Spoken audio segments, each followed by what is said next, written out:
नमस्कार प्रेक्षकांनो, मालिकेच्या आजच्या भागामध्ये आपल्याला खूपच जबरदस्त असा ट्विस्ट पाहायला मिळणार आहे। अर्णव ईश्वरी लवकरच गुड न्यूज देणार आहेत आणि लवकरच राजेश शिर्केंच्या घरी छोटा अर्णव किंवा छोटी मिस इंदोर येणार असल्याचं आपल्याला पाहायला मिळणार आहे। हे सगळं कशा पद्धतीने होणार आहे ते आपण पाहणार आहोत। अर्णवने लावण्याच्या कानाखाली दिलेली आहे, तर अर्णवच्या जीवावर उठलेल्या त्या गुंड बायकांची ईश्वरीने असली धुलाई केलेली आहे ना। डॅशिंग ईश्वरीने अगदी डुशुम डुशुम करत अर्णवचा जीव वाचवलेला आहे, हे आपल्याला पाहायला मिळणार आहे। त्यासाठी हा व्हिडिओ शेवटपर्यंत नक्की पहा। चॅनलवरती नवीन असाल तर चॅनलला सबस्क्राइब करा, व्हिडिओला लाईक करा। इकडे अर्णव आणि ईश्वरी दोघेही बोलत असतात। ईश्वरीच्या जवळ अर्णव आलेला असतो। अर्णव म्हणत असतो की मिस इंदोर, आज आपण पहिल्यांदाच दोघ जण लोकांच्या समोर mister and Mrs Rajesh Shirke म्हणजेच नवरा बायको म्हणून येणार आहोत, म्हणजेच हस्बंड अँड वाईफ म्हणून असणार आहोत। तेव्हा ईश्वरी सुद्धा अर्णवकडे पाहत असते। तेव्हा अर्णव म्हणत असतो की आपल्याला या सगळ्या गोष्टी मनापासून केल्या पाहिजेत।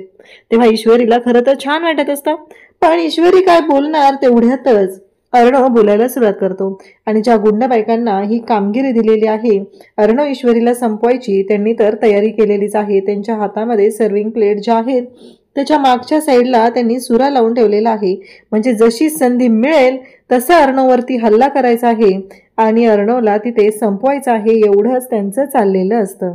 आणि ज्या वेळेस त्यांचा हा सगळा प्लॅन सुरू झालेला असतो तेव्हा मात्र त्या तयारीतच असतात। कधी एकदा अर्णव आपल्याला एकटाच भेटतोय आणि अर्णव आणि ईश्वरी दोघंही बोलत असतात।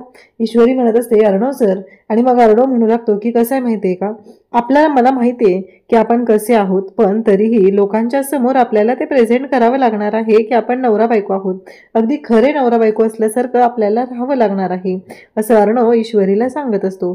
तेव्हा मात्र इकडे तेवढ्यातच एक जण येतात आणि मामा तिथे येतात आणि मामा अर्णवला सांगतात की ते देशपांडे आहेत ना, त्यांचा फोन आला होता, त्यांच्या बायकोचा बर्थडे असल्यामुळे ते आज येऊ शकणार नाहीयेत।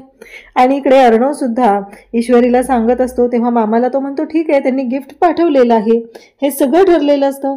आणि त्याच वेळी इकडे पाहायला गोष्टी मिळतात, त्या म्हणजेच अर्णव एवढा खुश आहे, त्याला खूप छान वाटत आहे। खरं तर तो मनापासून ईश्वरीला बायको मानतोय आणि तिच्यावर तेवढंच भरभरून प्रेम करतोय, तिच्याशी त्याला बोलायचं असतं, तिच्यासोबत वेळ घालवायचा असतो, या सगळ्या गोष्टी सुरू असतात। मग आता गेस्ट बाकीचे आलेले आहेत, अर्णव त्या दिशेला जातो। ईश्वरी सुद्धा हे सगळं आनंदाने स्वीकारत असते। खूप छान वाटत असतं हे पार्टीचं केलेलं नियोजन, या सगळ्या गोष्टी ह्या खरंच ईश्वरीला छान वाटत आहेत। ईश्वरी सुद्धा प्रत्येक मोमेंट त्यातली एन्जॉय करत आहे आणि ती अगदी खुश आहे। इकडे अर्णव पण ईश्वरीकडे पाहत असतो। अर्णव ईश्वरीला म्हणत असतो की मिस इंदोर, आणि मग ईश्वरी आणि अर्णव दोघंही पुन्हा आता एकत्र आलेले आहेत आणि ईश्वरीला तो म्हणत असतो की काय झालं। तेव्हा ईश्वरी काहीच बोलत नाहीये, ती शांतच राहते। त्याच वेळी इकडे पाहायला मिळतं ते म्हणजे अर्णव आणि ईश्वरी यांच्यामधल्या ह्या हळूवार ज्या मोमेंट आहेत त्या खरंच खूप छान आहेत। त्या बायका मात्र अर्णव आणि ईश्वरीवरती लक्ष ठेवूनच आहेत की पुढे काय होणार आहे।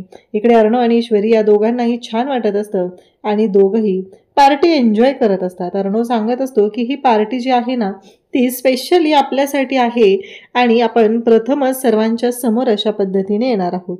आता त्यांचा डाव त्या बायकांचा काही केलं सक्सेस होत नसतो आणि त्याचमुळं त्यात सारख्या मागे असतात। कशी संधी मिळते तशी संधी मिळली की एकदा या अर्णव आणि ईश्वरीचा डाव फिनिश करून टाकायचा, एवढंच त्यांच्या डोक्यात असतं आणि त्या पद्धतीने त्या तयारीलाही लागलेल्या असतात। परंतु अर्णव आणि ईश्वरी दोघंही अगदी चालाकीने प्रत्येक वेळेस तिथून बाजूला जात असतात किंवा नशीब त्यांना साथ देत असतं। त्याच वेळी इकडे अर्णव आणि ईश्वरीच्या पाठीमागच त्या बायका उभ्या आहेत। अर्णव ईश्वरी खूप खुश आहेत। अर्णव ही सांगत असतो, ईश्वरी ही सांगत असते की आज मी खूप खुश आहे आणि ती पार्टी एन्जॉय केली जात असते। मामाने येऊन सांगितल्यानंतर मात्र अर्णव आणि ईश्वरीलाही कळलेलं असतं। अर्णव ही आता आजूबाजूला पाहत असतो नक्की काय चाललेलं आहे, कशा पद्धतीने गोष्टी घडत आहेत, ते सगळं सुरू झालेलं असतं। आणि त्याचबरोबर जेव्हा हे सगळं चालू आहे तेव्हा अर्णव आणि ईश्वरी तिथे येतात आणि तेवढ्यातच समोरून आवाज येतो, अटेन्शन असं म्हणत आवाज येतो। अर्णव मात्र एकटक ईश्वरीकडे पाहत असतो, कारण त्याला ईश्वरी खूप सुंदर दिसत असते। ईश्वरीने पण अर्णवने सांगितलेली साडी नेसलेली असते आणि खरंच खूप सुरेख ती दिसत असते, त्यामुळं त्यालाही छान वाटत असतं। आणि त्याचबरोबर आता जेव्हा नम्रता आणि आकाश येतात आणि सगळ्यांना म्हणू लागतात की अटेन्शन, सगळेजण पाहू लागतात, तेव्हा ईश्वरीला धक्का बसतो की ताईने माझी साडी कशी काय नेसलेली आहे, आज ताईने माझी साडी का नेसली, हा प्रश्न तिला पडलेला असतो. आणि आकाश त्याचबरोबर आकाशकडे पाहून इकडे अर्णवला समजतं की आकाशने पण माझे कपडे का घातलेले आहेत, म्हणजे माझ्यासारखे कपडे घालून आकाश आलेला आहे हे कळलेलं असतं. तेव्हा मात्र दोघंही पाहत असतात. तेव्हा ईश्वरी आणि अर्णव म्हणतात की हे काय आहे, म्हणजे त्या दोघांनी आपल्यासारखे कपडे का घातलेले आहेत असा प्रश्न पडलेला असतो. आणि तेव्हा मात्र लावण्य पाहते. तेव्हा इकडे आकाश आणि नम्रता सांगू लागतात की कसं माहितीये का, आजची ही पार्टी आहे ते mister and Mrs Rajesh Shirke यांच्यासाठी आहे. तर त्यांच्या आयुष्यामध्ये त्यांची लव्ह स्टोरी कशी सुरू झाली त्याची जर्नी आपण इथे पाहणार आहोत असं म्हणत दोघांनी सुरुवात केलेली असते. सर्वप्रथम सर्वांना दिवाळीच्या शुभेच्छा दिल्या जातात. पण लावण्याला ही गोष्ट अजिबात आवडलेली नसते. लावण्य म्हणत असते की एक गोष्ट राहिली आणि ती नम्र इकडे वल्लरीला सांगू लागते की कसं आहे माहितीये का, त्या आकाशला लवकर आवरा, नाहीतर त्या दुसऱ्या बळजबरीच्या सुनबाई तुमच्या घरात यायला वेळ लागणार नाही.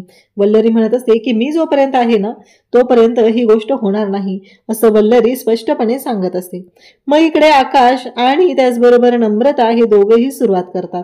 म्हणजे खूप छान पद्धतीने ती लव्ह स्टोरी अगदी असं काव्य रूपात त्यांनी तयार केलेली असते आणि ती सगळ्यांच्या समोर तिथे सांगितली जात असते. तेव्हा अर्णव आणि ईश्वरी दोघेही पाहत असतात. त्यांना दोघांनाही छान वाटत असतं. म्हणजे कसं आहे माहितीये का, मिस इंदोर आणि भडकूचंद ही त्यांची दोघांची नावं आहेत.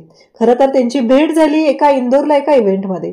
म्हणजे ते एकमेकांच्या समोर आले, ते ऍक्सिडेंटली समोर आले, असा त्याचा काहीच खास असा हेतू नव्हता. अचानक ते दोघं एकमेकांच्या समोर आले आणि या सगळ्या गोष्टी अशा पद्धतीने घडत गेल्या.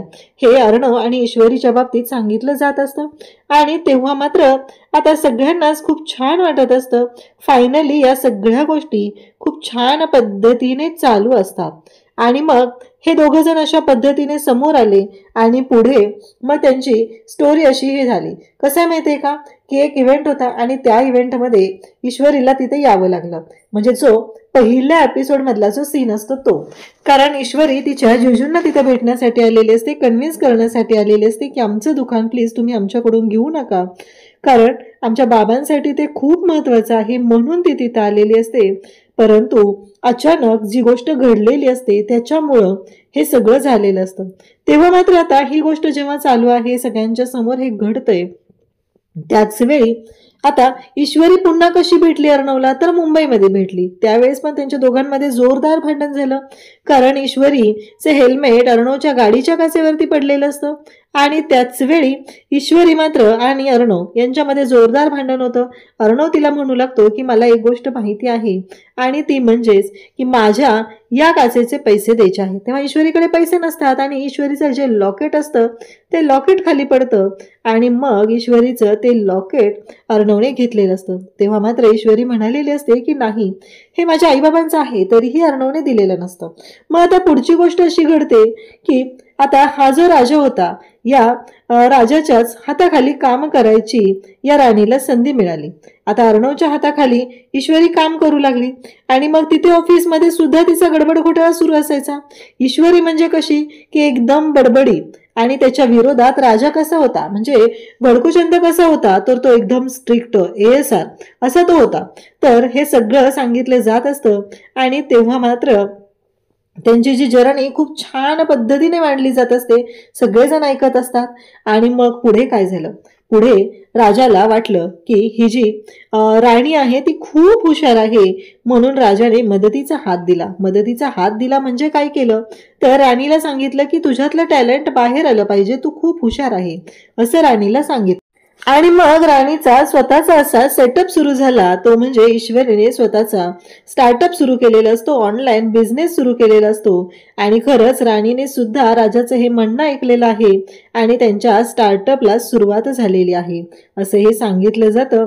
आणि तेव्हा मात्र ईश्वरी आणि अर्णव दोघंही एकमेकांकडे पाहत असतात. खऱ्या अर्थाने त्यांची ही सुरुवात झालेली असते. तेव्हा त्यांच्या दोघांकडे पाहतो तो म्हणजे राकेश इकडे म्हणतो की कसं आहे माहितीये का, आता एकच गोष्ट घडणार आहे, ए चिंटू, आता तुला गुड बाय म्हणायची वेळ आलेली आहे, कारण काहीच तुझ्या मनाप्रमाणे होऊ शकत नाही, एवढं लक्षात ठेव. कारण हे सगळं जे काय आहे ते मी प्लॅन केलेलं आहे आणि तुझ्या या पार्टीमध्ये, तुझ्या अंत्यसंस्कारामध्ये सगळी लोक जेवून जाणार आहेत, एवढी तयारी मी केलेली आहे, असं तो म्हणत असतो. तेव्हा मात्र इकडे पाहायला मिळतं की आता अर्णव आणि ईश्वरीला, कारण एक दिवस काय झालं, राणी एका संकटात अडकली आणि तेव्हा राजा तिच्या मदतीला गेला आणि राजाने तिची मदत केली आणि कायमचा हात तिचा हाती घेतला.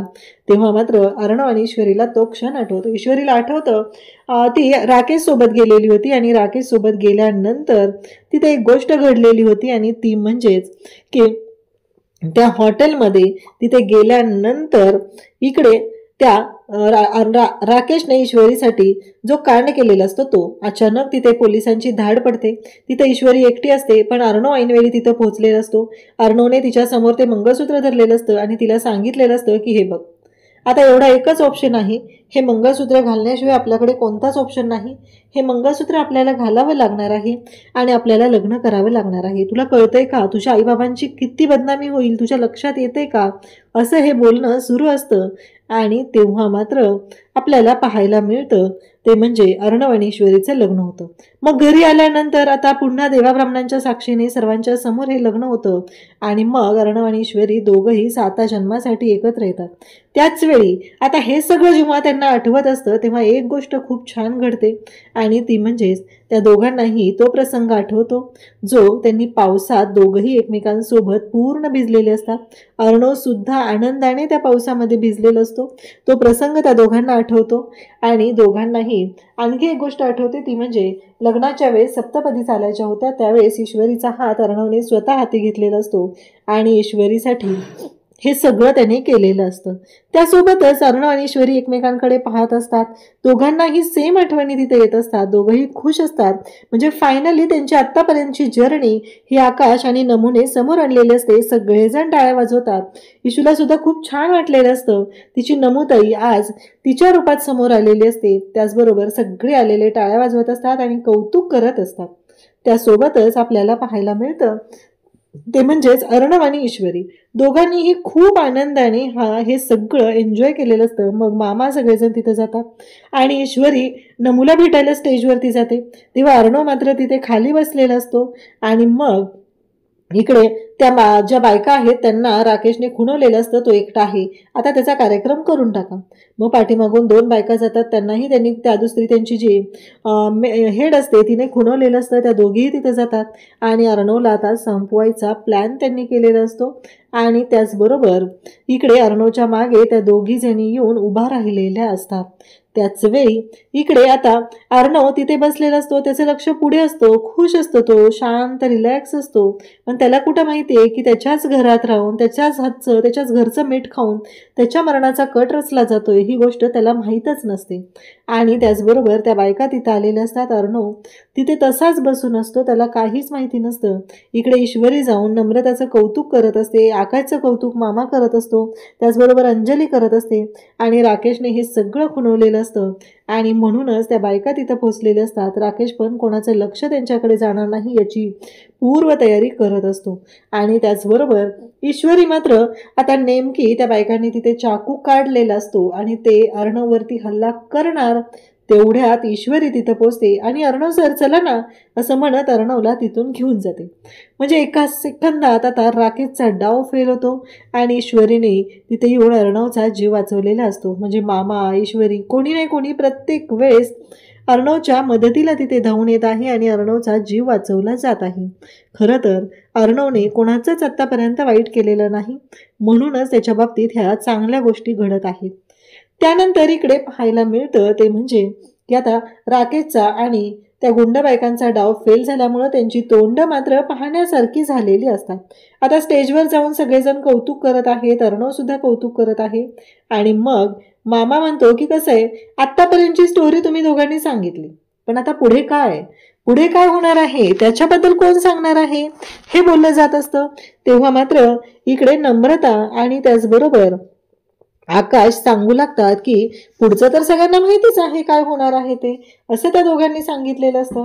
आणि मग मात्र इकडे आकाश म्हणतो की ठीक आहे, तुम्हाला ऐकायचं आहे तर पुढची स्टोरी सांगायला सुद्धा आम्ही तयार आहोत, असं म्हणत पुढची स्टोरी सांगायची पूर्ण तयारी त्यांनी केलेली आहे. आणि पुढची स्टोरी सांगायला ते दोघं जण सुरुवात करत असतात. तेव्हा वल्लरी आणि लावण्या दोघीही तिथे उभ्या आहेत. तेव्हा मात्र वल्लरी लावण्याकडे पाहत असते, कारण पुढची स्टोरी अशी असते ती म्हणजे लवकरच आता मिस्टर अँड मिसेस राजे शिर्के यांच्या घरी पाळणा हलणार आहे असं नम्रता सांगते. मग इकडे आकाश म्हणतो की आता छोटा एसआर येणार का छोटी मिस इंदोर येणार हेच कळलं पाहिजे, कारण पुढच्या वर्षीपर्यंत पुढच्या दिवाळीपर्यंत हा जो सोहळा आहे तो रंगणार आहे असं चाललेलं असतं. आणि त्याचबरोबर इकडे पाहायला मिळतं ते म्हणजे नम्रताने जेव्हा हे सगळं केलेलं असतं तेव्हा मात्र आता अंजली तिथे येते आणि अंजली म्हणते की हो हो बरोबर ऐकायला येतंय ना, ईश्वरी समजतंय ना, चिंटू बरोबर आहे का मी काय म्हणते ते, असं बोलणं चालू आहे. आणि पुढच्या वर्षीपर्यंत मला आत्या व्हायचं आहे.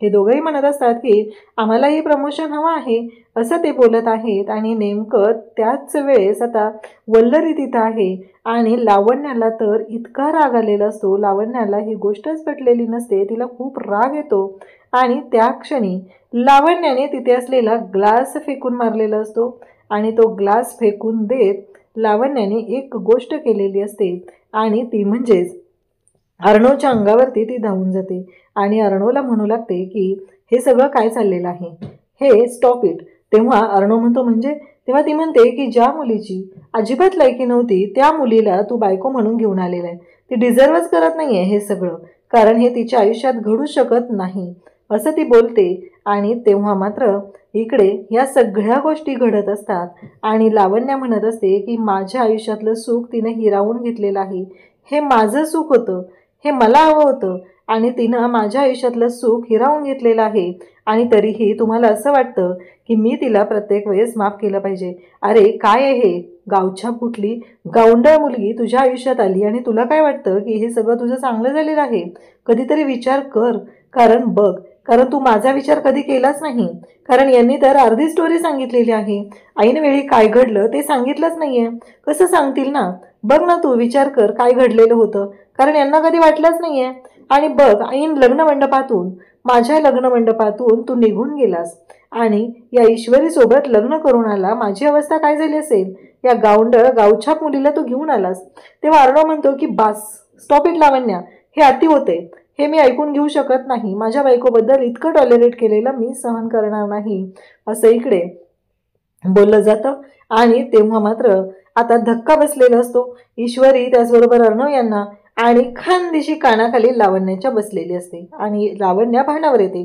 तिच्या लक्षात येतं की काय झालेलं आहे, अचानक काय गोंधळ झालेला आहे तो तिच्या लक्षात येतो. तिला ते पडलेलं स्वप्न होतं हे तिला आठवतं. आणि तेव्हा मात्र इकडे लावण्य जेव्हा हे सगळं पाहत असते त्याच वेळी इकडे अंजली आणि त्याचबरोबर घरातले सगळेजण अर्णव आणि ईश्वरी या दोघांना चिडवत असतात. लावण्य रागाने तिथून निघून जाते आणि मग मात्र आकाश म्हणतो की तुमच्या दोघांचा एक डान्स तर झालाच पाहिजे, कारण तुम्हाला डान्स करावाच लागणार आहे. सगळेजण म्हणत असतात. तेव्हा ईश्वरी आणि अर्णव सुरुवातीला नाही नाही म्हणतात. मामा अंजली सगळेजण समजून सांगू लागतात. आणि मग जेव्हा अर्णवने ईश्वरीचा हात पकडलेला असतो आणि तिला सांगितलेलं असतं की आपण करूया डान्स, तेव्हा मात्र ईश्वरी तयार. उद्याच्या भागामध्ये आपल्याला पाहायला मिळणार आहे की आता अर्णव बाहेर आलेला असतो, त्याला सांगितलेलं असतं की गॅसचा काहीतरी प्रॉब्लेम झालेला आहे, म्हणून अर्णव बाहेर येतो आणि पाहतो तर काय, तिथे तो चेक करतो. तिथे त्या बायकांना सांगू लागतो की नाही काहीच प्रॉब्लेम झालेला नाहीये, गॅस तर व्यवस्थित आहे. आणि आता मात्र इकडे त्या बायका अर्णवच्या पोटात एक लात मारतात, त्याला खाली पाडतात आणि हातामध्ये कोयता घेऊन त्यांच्याकडे धावून येत असतात, त्यांच्या अंगावरती येत असतात. आणि तेव्हा मात्र इकडे अर्णव त्यांना विरोध करण्याचा प्रयत्न करत असतो, कारण अर्णवला माहितीच नाहीये की हे सगळं काय घडतंय, त्या बायका कोण आहे, त्यांना सुपारी दिलेली आहे याबद्दल त्याला काहीच माहिती नाहीये. आणि तो मात्र त्यांना सांगत असतो. त्या बायका मात्र अर्णववर हल्ला करत असतात आणि आता हा एक फायनल वार असतो, शेवटचा वार केला जाणार असतो. आणि मग मात्र घडतं असं की त्या क्षणी आता ईश्वरी पोचते आणि तो कोयत्याचा जो वार आहे तो उधळून लावते आणि त्या बाईला तिने तिथं असा धडा शिकवलेला आहे की ती बाई खाली पडलेली आहे. ईश्वरीने पूर्ण ताकद लावून या सगळ्या गोष्टी केलेल्या आहेत आणि ईश्वरीने दाखवून दिलेलं आहे की ती अर्णवसाठी काहीही करायला तयार असते. खरं तर हे सगळं जेव्हा घडत असतं तेव्हा अर्णव पण हात उचलू शकला असता, पण बायकांवर हात उचलायचा नाही. हे त्याच्या आईचे संस्कार आहेत, त्याच्यामुळं अर्णवने तिथे हात उचललेला नसतो आणि दाखवून दिलेलं असतं. पण जेव्हा अर्णव आणि ईश्वरीने हा जो हल्ला आहे तो परतावून लावलेला असतो तेव्हा मात्र ईश्वरी म्हणते की त्या बायका तर निघून गेल्या. अर्णव म्हणतो की खरं मी बायकांवरती हात उचलला नाही, पण माझी डॅशिंग बायको आली आणि तिने डुशुम डुशुम करून सगळ्या बायकांना पळवून लावलेलं आहे. तेव्हा मात्र अर्णव आणि ईश्वरी दोघंही एकमेकांकडे पाहतात. ईश्वरी म्हणते पण आज सणाच्या दिवशी आपल्या घरात येऊन कोणीतरी तुमच्यावरती हल्ला करतंय, ज्या गोष्टीचा काहीच संबंध नाहीये, हे सगळं का घडलंय, लक्षात येते का तुमच्या, असं ती अर्णवला विचारू लागते. अशाच अपडेटसाठी चॅनलशी कनेक्ट राहा. थँक्यू.